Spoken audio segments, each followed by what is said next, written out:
베이스캠프 수요 오전 아름다운 동행에 오신 여러분들 진심으로 환영하고 축복합니다. 아름다운 동행은 성경이 가지고 있는 것이 과연 우리의 삶에 어떻게 적용될 것인가, 그리고 우리는 그 말씀을 통해서 어떻게 살아야 될 것인가를 고민하고 그 말씀이 내 삶 속에서 실천되어지기를 소망하는 마음에서 시작됩니다. 베이스캠프 교회에서는 매주 수요일 오전 10시에 이 아름다운 동행이라고 하는 로마서 메시지를 통하여서 우리의 삶 속에서 우리의 신앙이 실천되기를 간절히 소망하고 바라고 있습니다. 오늘 함께 하실 말씀은 로마서 2장에 나와 있는 말씀인데요. 특별히 로마서 2장 17절에서 29절까지의 말씀을 통해서 과연 이 말씀은 오늘 나에게 어떤 메시지로 다가오고 있는 것인가? 이 말씀이 우리의 삶에 어떤 모양으로, 어떤 모습으로 다가오고 있는지 한번 같이 나누어 보도록 하겠습니다. 로마서 2장 17절에서 29절까지의 말씀입니다. 같이 한번 읽도록 하겠습니다.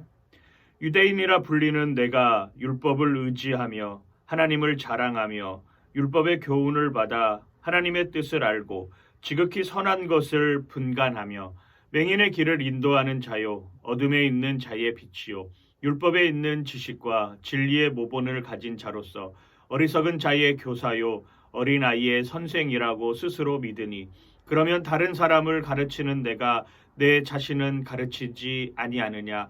도둑질하지 말라 선포하는 내가 도둑질하느냐? 간음하지 말라 말하는 내가 간음하느냐? 우상을 가증히 여기는 내가 신전 물건을 도둑질하느냐?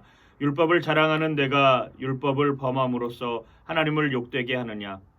기록된 바와 같이 하나님의 이름이 너희 때문에 이방인 중에서 모독을 받는도다. 내가 율법을 행하면 할례가 유익하나 만일 율법을 범하면 내 할례는 무할례가 되느니라. 그런즉 무할례자가 율법의 규례를 지키면 그 무할례를 할례와 같이 여길 것이 아니냐. 또한 본래 무할례자가 율법을 온전히 지키면 율법 조문과 할례를 가지고 율법을 범하는 너를 정죄하지 아니하겠느냐. 무릇 표면적 유대인이 아니요 표면적 육신의 할례가 아니니라.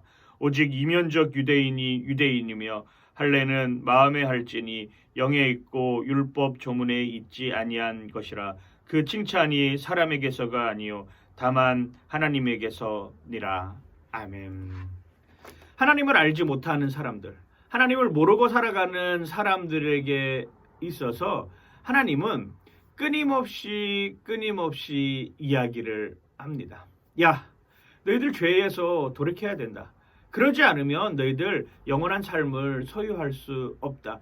이건 유대인이나 헬라인이나 이방인이나 어떤 민족, 어떤 족속이든지 상관없는 것이고, 그 하나님을 향해서 달려가는 여정의 순간에 있을 때 그것이 할례자건 무할례자건 율법을 미리 받았건 그러지 않건 상관없이 하나님께 돌아오는 삶의 여정을 살아가는 사람들이 바로 하나님의 자녀가 될 것이다.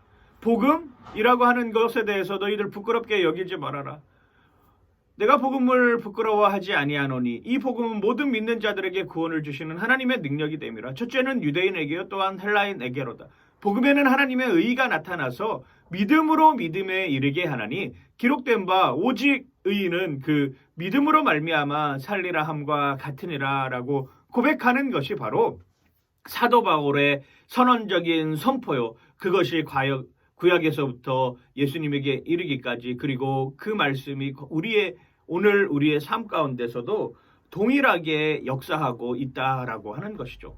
이걸 잊어버리지 말아야 된다라고 하는 것입니다. 이건 비단 율법을 받은 사람이나 율법을 받지 않는 사람이나 마찬가지로, 할례자나 무할례자나 마찬가지로, 유대인이나 헬라인이나 이방인이나 상관없이 그게 동일하게 우리의 삶 속에서, 우리의 가슴 속에서, 우리가 가지고 있는 역량 속에서 반드시 이루어져야 할 모습이라고 하는 것을 끊임없이 사도 바울은 이야기를 하고 있습니다.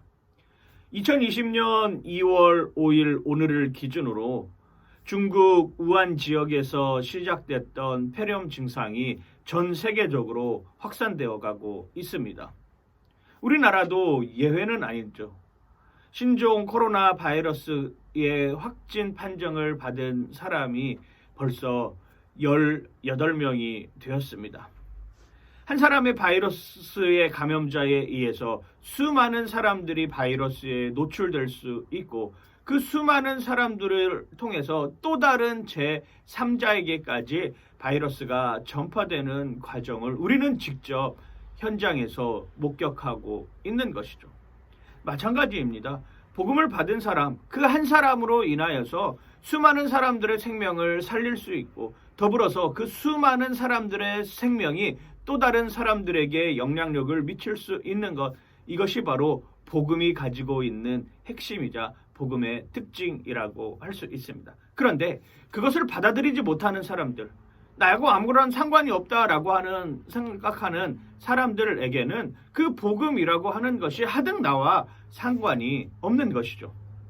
아무리 말씀을 전하고 아무리 말씀을 가르치고 양육하고 한다고 할지라도 그 복음이 나에게 실제가 되지 않는 이상 복음은 나와 전혀 상관이 없는 모습으로 살아가고 있는 것입니다. 아무리 많은 각종 바이러스가 내 몸을 침투한다라고 하는 그 경각심의 요소들을 보여준다고 할지라도 그것을 받아들이지 못하고 그것을 직접 경험해보지 못한 모습의 상황 속에서는 마음이 강팍해질 수밖에 없고 그 강팍한 마음으로 더더욱이 하나님을 부인하며 살아가는 삶의 여정들은 우리는 쉽게 볼 수가 있는 것이죠. 우한에서 일어난 폐렴을 걱정하면서 우한에 살고 있는 한국 사람들이 항공기 2대 나눠 타고 한국으로 이송되는 과정을 보았습니다. 그러면서 이런 생각이 들더라고요. 이게 바로 엑소더스구나. 이게 바로 출애굽이라고 하는 것이구나. 정말로 인간이 방법으로 해결할 수 없는, 인간의 어떠한 요소로도 발견할 수 없는 그러한 여지 속에서 탈출구를 찾아내는 것, 거기에서 출애굽하는 여정의 삶 속에는 한국에서 비행기를 보내줘야 그것이 가능한 것 아니겠습니까? 어쩌면 우리의 신앙 생활에서도 그러한 모습들을 끊임없이 경험하고 있습니다. 애굽의 노예고로 살았던 이스라엘 백성들의 삶의 여정이 바로 이런 모습이지 않았겠습니까? 특별히 하나님의 부르심을 받은 모세라고 하는 선지자를 통해서 그 이스라엘 백성들을 애굽에서 인도하기로 마음 먹었습니다. 그리고 하나님께서 취한 방법이 무엇입니까? 애굽 왕 바로의 마음을 어떻게 하면 돌릴 수 있을 것인가 라고 하는 그 생각이었죠. 그러나 바로는 하나님의 존재도 믿지 않았을 뿐더러 하나님을 향해 예배 드리러 가겠다라고 하는 모세와 이스라엘 백성들의 삶을 더더욱이 더 힘들게 만들었습니다. 그동안 주었던 재료를 가지고 성을 쌓았다면 이제는 재료도 주지 않고 성을 쌓게 만드는 더 강팍한 마음으로 서 있었던 것이죠. 그때 하나님께서 바로의 마음을 치시기로 마음먹고 10가지 재앙을 애굽 땅에 내리기 시작합니다. 피, 개구리, 이, 파리, 악질, 독종, 우박, 메뚜기, 흑암, 장자의 죽음에 이르는 이 10가지 재앙을 통해서도 바로의 마음은 강팍하기 그지 없었던 것이죠. 여기서 말하는 특별히 악질, 독종, 이것이 바로 동물에게 일어나는 전염병과 사람에게 일어나고 있는 각종 전염병들 아니겠습니까? 우리식으로 흔히 쉽게 표현을 하자면은 조류독감, 아프리카 돼지 열병, 구제역 같은 것들이 이런 동물에게 전염되는 전염병이라고 할 수 있을 것이고요. 사스, 메르스, 이번에 우리가 겪고 있는 우한 폐렴, 신종 코로나 바이러스, 이런 독감, 인플루엔자, 이런 것들이 사람에게 전파되는 바이러스들이라고 할 수 있을 것입니다. 그런데도 바로의 마음은 하나님이 나에게 벌을 내리시는구나. 내가 이제 깨닫고 돌아가야지라고 하는 이런 마음보다는 오히려 더 마음이 강팍해져서 그들과 대적하려고 하고 그 하나님의 섭리에 대해서 도전하려고 하는 마음이 더 강했다라고 하는 것을 우리는 성경을 통해서 끊임없이 알 수 있습니다. 어쩌면 오늘날의 상황이 바로 그런 상황에 놓여 있는지도 모르겠습니다. 그때마다 하나님께서 우리에게 이야기하고 있는 내용은 무엇인가요? 그렇습니다. 바로 돌아와라 라고 하는 것이죠. 복음의 메시지를 듣고 다시금 돌아와라. 너희들이 그만큼 한 줄 이만하면 됐다. 이제는 회개하고 돌이켜라 라고 하는 것을 오늘 우리에게 끊임없이 이야기를 하고 있는 것입니다. 오늘 사도 바울도 마찬가지입니다. 오늘 읽었던 로마서 2장 17절에서 20절까지의 말씀을 다시 한번 읽어보도록 하겠습니다. 유대인이라 불리는 내가 율법을 의지하며 하나님을 자랑하며 율법의 교훈을 받아 하나님의 뜻을 알고 지극히 선한 것을 분간하며 맹인의 길을 인도하는 자요 어둠에 있는 자의 빛이요 율법에 있는 지식과 진리의 모본을 가진 자로서 어리석은 자의 교사요 어린아이의 선생이라고 스스로 믿으니. 유대인들의 시작이 어떻습니까? 유다라고 하는 이 단어는 야곱의 12아들, 즉 르벤과 시므온과 레위와 유다와 이사갈과 스불론과 단과 납달리와 갓과 아셀, 요셉, 베냐민, 이 12지파에 해당하는 이 12명의 아들들 중에 네 번째 아들 유다에서 비롯된 사람들이 바로 유대인입니다. 유다에서 비롯된 가문이 어떤 가문입니까? 이 가문을 통해서 예수님의 족보가 완성되어지는 가문입니다. 예수님께 선택받은 사람들이었습니다. 이들 스스로도 우리는 선택받은 백성으로서 예수님의 계보에 이르는 족보를 가진 사람들로서 철저하게 하나님 중심적인 삶을 살고자 애썼던 흔적들이 여기저기서 볼 수 있는 것이죠. 지금도 그 전통과 율법을 지키기 위해서 똑같은 복장을 하고 수염을 기르고 매일 끊임없이 토라를 암송하는 삶을 살아가고 있습니다. 우리나라에서도 2대, 3대, 요즘 들어서는 5대째 신앙의 가업을 이루고 가고 있다라고 하는 이런 사람들을 종종 만나게 됩니다. 그런 사람들을 만나게 되면 대단하신 분들이다. 정말로 가문이 정말 하나님과 함께 할 수 있는 여건의 분위기로 많이 내려왔구나. 그리고 그런 곳에서는 실제로도 목사라든지 선교사라든지 하나님의 일을 감당하는 사람들을 자주자주 볼 수 있는 것이죠. 그런데 여기 나와 있는 오늘 본문에 나와 있는 유대인들은 말하자면 50대, 60대, 70대 이어져 내려오는 이 어마어마한 족보를 가지고 있는 사람들입니다. 뼛속 같지 못해 신앙인 삶을 살아가고 있는 사람들의 모습이 바로 이런 사람들이죠. 이런 사람들 앞에서 감히 하나님의 이름에 대해서, 하나님에 대해서, 신앙에 대해서, 어떤 율법에 대해서, 관습에 대해서 이야기한다라고 하는 것은 우리가 흔히 표현하고 있는 정말로 번데기 앞에서 주름 잡는 이야기라고 할 수 있는 것이죠. 그들의 신앙을 통해서 율법이 이만큼 전승되어 왔고, 그들의 신앙관을 통하여서 정말로 어쩌면 하나님을 알지 못하는 사람들에게 하나님을 전할 수 있는 여건도 그들을 통해서 우리는 발견할 수 있는 모습들을 보게 됩니다. 그래서 사도 바울도 오늘 말씀에 이렇게 표현을 하지 않겠습니까? 유대인이라 불리는 이 사람들을 통해서 율법을 의지하며 하나님을 자랑하게 되었다. 그리고 그러한 율법의 교훈을 받아 하나님의 뜻을 알고 지극히 선한 것을 분별할 줄 아는 분별의 모습도 가지고 있었다. 그리고 이 사람들은 맹인의 길을 인도하는 자들이었고 어둠에 있었던 자들에게 한 줄기 빛과 같은 역할을 감당하는 모습들도 우리에게 전하여주고 있다.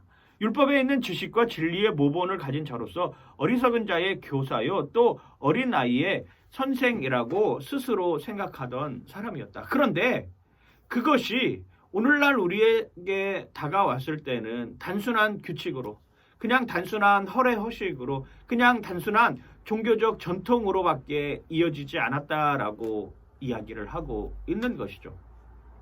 그리스도를 전한다라고 하는 사람들, 특별히 교회 다니는다고 하는 사람들에게 있어서 정말로 경각심을 일깨워 줄 만한 말씀입니다.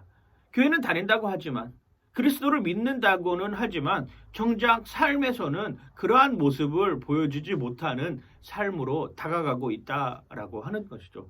유대인들이라고 하는 삶도 특권을 받은 사람입니다. 선택된 민족이었습니다. 하나님을 가장 먼저 알았던 사람들이고, 이들의 경건성이라고 하는 것은 정말 이루 말할 수 없는 경건성을 가지고 있는 것입니다. 이들은 성경을 필사하기 시작했습니다. 성경을 필사하면서 여호와라고 하는 이름, 하나님이라고 하는 이름이라고 그 이름을 쓰려고 하면은 밖에 나가서 목욕을 하고 몸을 다 완전히 정갈하게 한 다음, 그 다음에 다시 와서 필사를 시작할 정도로 여호와 하나님을 두려움의 대상, 경계의 대상, 정말로 그 경건의 모습을 가지고 하나님의 이름조차도 쓸 수 없어서 그냥 여호와, 아도나이, 주라고 표현했던 사람들이 바로 이런 사람들입니다. 그런데 이런 사람들이 질타를 받는 이유는 무엇일까요? 이런 사람들이 계속해서 끊임없이 예수님의 질타를 받는 이유는 무엇일까요? 경건의 모양은 있으나 그 경건의 모양으로 말미암아 삶이 그 경건을 따라가지 못했기 때문에 이 사람들은 끊임없이 질타를 받고 끊임없이 도전받고 끊임없이 예수님과의 관계에 있어서 껄끄러운 삶의 여정을 가졌던 모습을 우리는 알 수 있습니다. 이사야서에 보면은 이런 표현을 합니다. 이사야서 26장 18절입니다. 이사야 26장 18절. 이사야 26장 18절에 이렇게 표현을 하고 있습니다. 우리가 잉태하고 산고를 당하였을지라도 바람을 낳은 것 같아서 땅의 구원을 베풀지 못하였고 세계의 거민을 출산하지 못하였나이다. 이사야 선지자의 말씀 속에 우리는 산고의 고통을 다 당하고 잉태받은 사람으로서 정말로 하나님께 부름받은 백성으로서의 존재감과 자부심과 그걸 충분히 누릴 수 있는 여건을 다 가졌음에도 불구하고 우리는 출산하지 못했다라고 하는 것을 이야기를 하고 있습니다. 이게 유대인들이 가지고 있었던 특징입니다. 오늘 우리의 삶은 어떤가요? 오늘 우리 그리스도인이라고 말하는 우리 자신의 삶의 모습, 삶의 역량 가운데서도 이러한 모습들이 끊임없이 나아가고 있는 것이죠. 교회에 와서는 그냥 뭐 봉사한다라고 하고, 교회에 와서는 내가 뭐 양육을 받는다라고 하고, 교회에 와서는 내가 뭐 자리를 하나 한 자리 차지해서 그 자리를 가지고 뭔가 열심히 하려고 하는 이런 마음들을 가지고 있지만, 정작 세상에 나가서 그리스도인의 선한 영향력을 행사하고 있는가? 세상에 나가서라도 정말 그러한 모습으로 살아가고 있는가? 어쩌면 세상에 나가서는 그리스도인이라고 하는 것이 부끄러운 모습으로 살지는 않는가 고민하게 되는 것입니다. 저는 개인적으로 술자리에서도 당당하게 그리스도, 그 다음 성경에 관한 이야기들이 그냥 끊임없이 그냥 아무런 거리낌 없이 이야기가 되어야 된다라고 생각을 하고 있습니다. 뭐 동창을 만나든지 아니면 뭐 선후배를 만나든지, 야, 성경에 이런 이야기도 있대라고 이야기하는 순간 안 믿는 사람들은 뭐 그렇게도 야, 너 아직도 성경 믿고 있냐? 그거 쓰레기 같은 책 아니야? 그거 신화 아니야? 야, 성경이라고 하는 것이 니들, 특별히 교회 다니는 너희들한테 영향력이나 있어? 그게 네 삶으로 나타나기는 한? 라고 이렇게 그냥 주저리 그냥 이야기할 수 있는 이런 여건이 충분히 있어야 된다라고 하는 것이죠. 그러면서 아니야, 한편으로는 성경은 그런 것도 있지만 우리의 삶에 지침이 되기도 하고, 특별히 그걸 통해서 우리가 살아갈 수 있는 여건을 만들 수 있어. 아야, 쓰레기 같은 소리 집어치우고 술이나 한잔 해라고 이야기할 수도 있지만, 그럼에도 불구하고 그런 것들이 스스럼 없이 공론화되고 그런 것들이 스스럼 없이 이야기될 수 있는 여건이 더 많아져야 된다라고 생각이 되어집니다. 뭐 학교에서도 마찬가지고 직장에서도 마찬가지고 누구를 만나든지 마찬가지로, 그냥 방송에서도 마찬가지고 어떤 책을 읽으면서도 마찬가지로 그러한 역량들이, 그러한 요소들이 곳곳에 일어나는 모습들을 보게 되어야 되는 것이죠. 어떤 건축학자가 쓴 책을 보았습니다. 근데 그 건축학자가 자신의 책에서 교회와 절을 비교하는 이야기를 거기다가 써 놓았더라고요. 교회는 들어가기가 불편한 곳인데 절은 들어가기가 편안하다라고 하는 이런 이야기를 하고 있었습니다. 교회는 왠지 거기까지 발걸음을 내딛기가 참으로 어색한 공간이지만 절은 그렇지 않다라고 표현을 하고 있었습니다.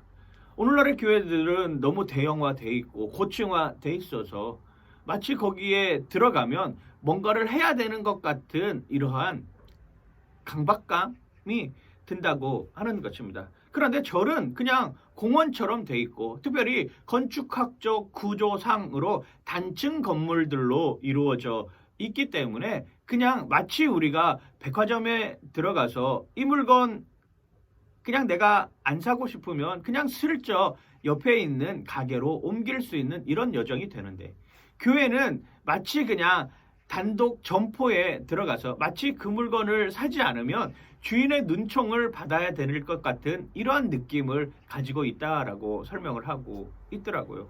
또한 집회의 성격상 절은 아무 때나 가도 그냥 자기가 기도드리고 싶은 곳에 들어가서 그냥 기도하고 나오면 되는 공간이지만, 교회라고 하는 공간은 특정한 시간이 정해져 있어서 그 특정한 시간에 많은 사람들이 한 곳에 모여서 집회를 할 수 있는 여건이기 때문에 교회 건물 자체는, 특별히 오늘날의 건물, 유럽의 성당도 마찬가지로 많은 고층의 건물들을 통해서, 그리고 수많은 사람들이 한꺼번에 들어올 수 있는 여건을 만들 수 있는 모습으로 이루어져 있다라고 하는 것이죠.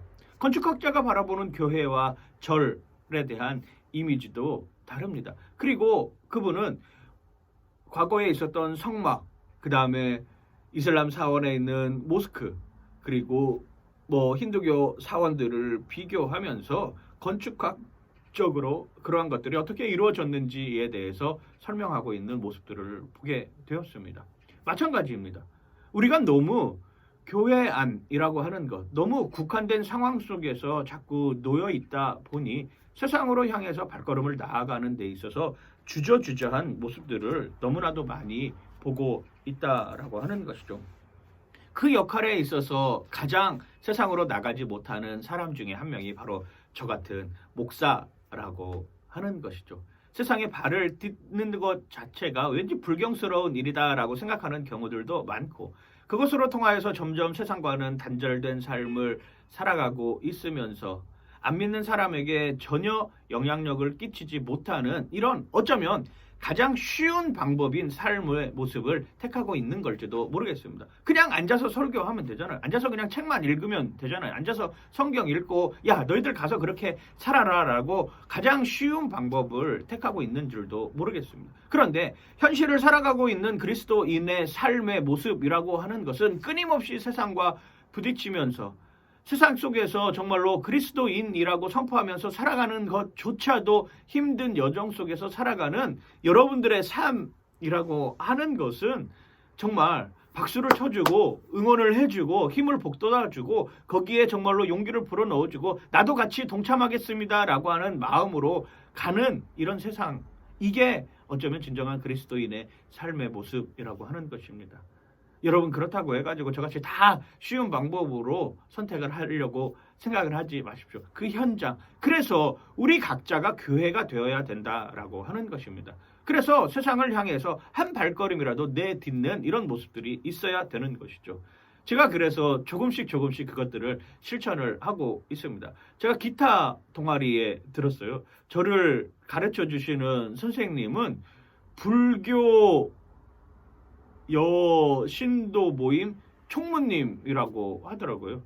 물론 그 기타 동아리 안에서 무슨 종교적인 것을 나타내든지 이런 것은 아니지만 그것을 통해서 많은 것을 경험을 하고 있습니다. 어떨 때에는 그 강사님께서 기타를 치지 못하는 저에게 대고 야 죽을래? 이렇게까지도 이야기를 해요. 야 너 맞을래? 이런 소리도 듣습니다. 그런 소리를 들을 때마다 정신이 번쩍번쩍 들더라고요. 아, 내가 교회 안에서는 그냥 다 은혜라고 생각해서 그런 소리 잘 접하지 않는데 세상에 나가서 그런 소리를 들으니까 내가 또 한 사람의 인격체로서 내가 이곳에서도 선한 그리스도인의 영향력을 나타내야 되겠다라고 하는 이런 마음가짐들이 생겨나더라고요. 제가 거기 가면은 거의 막내급입니다. 그래서 제가 커피도 다 일일이 타다 드리고 설거지도 하고 청소도 하고 그분들 뭐 필요로 한 것 있으면은 조금씩 이렇게 도와드리는 역할을 하니까 오히려 그런 모습들의 삶을 통해서 섬기는 자리에 나아갈 수 있는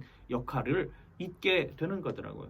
제가 또 공부하는 것에 요즘 애니어그램이라고 하는 것을 공부를 하는데 거기 가면 거기서도 마찬가지로 자기소개하는 시간들이 있잖아요. 그러면 당당하게 저는 이야기를 합니다. 저는 목사입니다. 그런데 배우고 싶습니다. 그 배우고 싶은 열정을 가지고 여기까지 왔습니다. 라고 하는 이야기를 전제로 하고 시작을 합니다. 물론 그것이 목사라고 밝히는 것이 좋을 수도 있고 때로는 안 좋을 수도 있지만 그거에 상관없이 어느 자리에서든지 그리스도인이라고 하는 것을 나타낼 수 있다면 그리고 그 나타낸 것에 대한 책임을 반드시 져야죠. 더 정직하게, 더 성실하게, 남들보다 더 일찍 와서 준비하고 그리고 그들에게 조금이라도 선한 영향력을 행사할 수 있도록 자리를 마련하는 것, 그것이 어쩌면 또 삶의 자리에서 제가 전도할 수 있는 부분 아니겠습니까? 잉태는 했어요. 산고의 고통도 어느 정도 있습니다. 그런데 출산하지 못하는 이런 삶으로 가는 것, 전도하지 못하는 삶으로 가는 것이 어쩌면 그리스도인들을 그리스도인에서 더욱더 나약하게 만드는 유대인적인 삶을 살아가는 모습으로 나타날 수 있다라고 하는 것을 이사야 선지자는 분명히 이야기를 하고 있습니다. 에스겔도 마찬가지입니다. 에스겔서 5장 14절 15절에 보면 이런 표현을 합니다. 내가 이르되 또 너를 황무하게 하고 너를 둘러싸고 있는 이방인들 중에서 모든 지나가는 자의 목전에 모욕거리가 되게 하리니 내 노와 분과 준한 책망으로 내게 벌을 내린즉 너를 둘러싸고 있는 이방인들에게 내가 수치와 조롱거리가 되고 두려움과 경고가 되리라. 나 여호와의 말이니라 라고 이렇게 표현을 하고 있습니다. 유대인들이 수치를 당한다라고 하는 것입니다. 그리스도인들이 수치를 당하게 될 것이라고 분명하게 이야기를 하고 있습니다. 그럼에도 불구하고 하나님은 우리에게 남은 자를 보여주시는 것 아니겠습니까? 예수님께서도 똑같이 이야기를 하고 있습니다. 마태복음 11장 20절에서 24절 말씀에 보면 이런 표현을 합니다. 제가 한번 읽어드릴게요. 예수께서 권능을 가장 많이 행하신 고을들이 회개하지 아니하므로 그때에 책망하시되 화 있을진저 고라사나 화 있을진저 베세다야 너희에게 행한 모든 권능을 두로와 시돈에서 행하였더라면 그들이 벌써 베옷을 입고 제에 앉아 회개하였으리라. 내가 너희에게 이르노니 실판 날에 두로와 시돈이 너희보다 견디기 쉬우리라. 가버나움아 내가 하늘에까지 높아지겠느냐 음부에까지 낮아지겠느냐 내가 행한 모든 권능을 소돔에서 행하였더라면 그 성이 오늘까지 있었으리라. 내가 너희에게 이르노니 심판날에 소돔 땅이 너보다 견디기 쉬우리라 하시니라. 이렇게 표현을 하고 있습니다. 회개하지 않고 돌아오지 않는 이런 삶을 산다면 오히려 그것이 어쩌면 심판날에 소돔과 고모라보다도 더 악독한, 더 악랄한 삶의 여정이라고 하는 것을 우리에게 보여주고 있다라고 하는 것이죠. 이것이 바로 유대인들이 가지고 있었던 마음입니다. 유대인들의 삶 속이 어떤 삶이었습니까? 야, 도둑질 하지 말아라. 그러면서 도둑질 하고 있는 이런 모습. 야, 가늠하지 말아라 라고 하면서 또 가늠하는 현장에 서 있는 이런 사람들.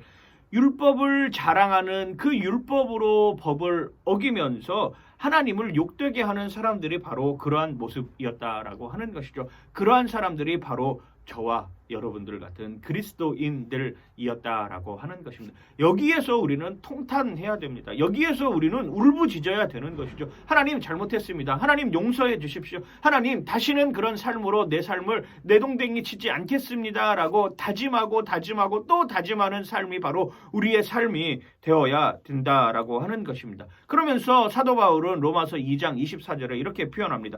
기록된 바와 같이 하나님의 이름이 너희 때문에 이방인 중에서 모독을 받는도다라고 이야기를 합니다.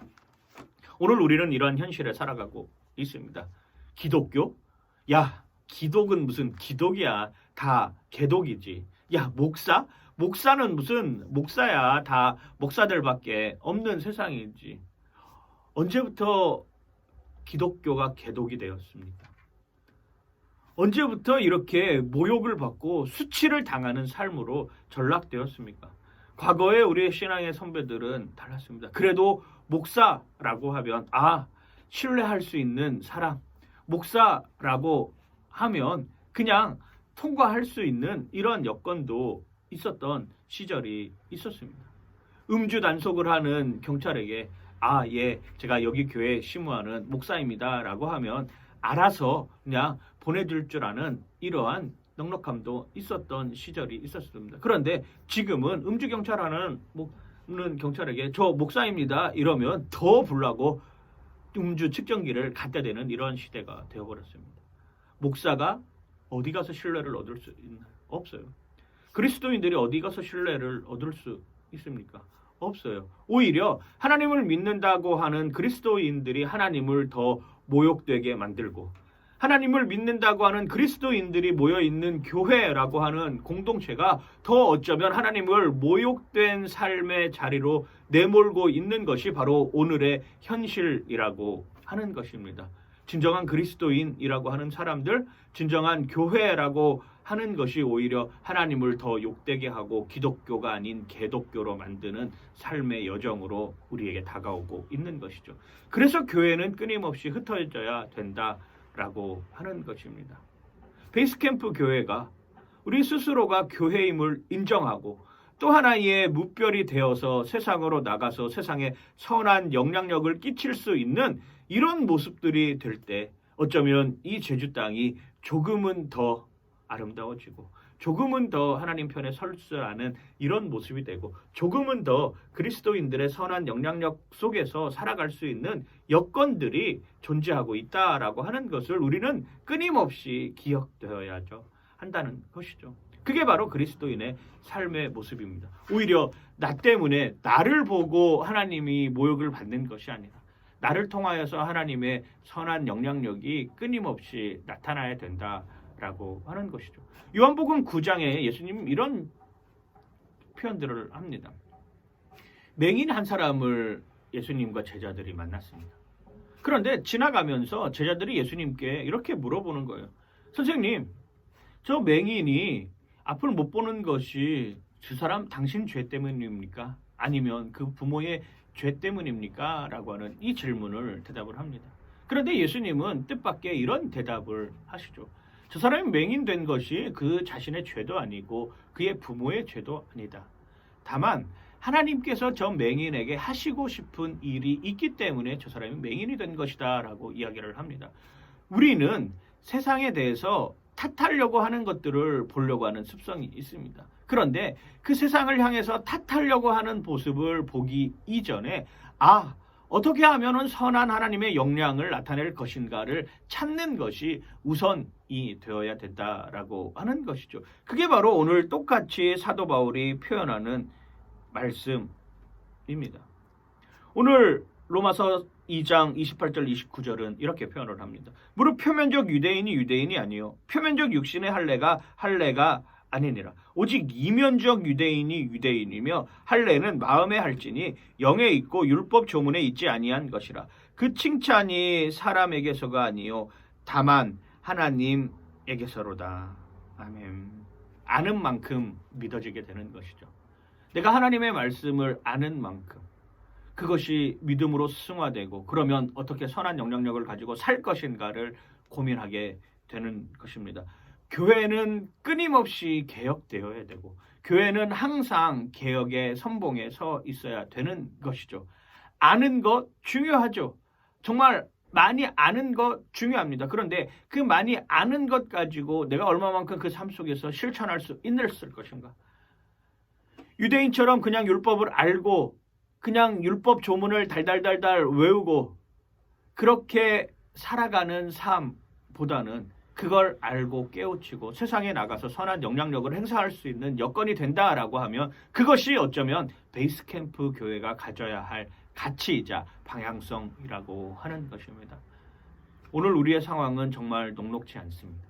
녹록지 않는 이 상황 속에서 과연 우리는 그리스도인으로서 어떤 선한 영향력을 행사할 것인가?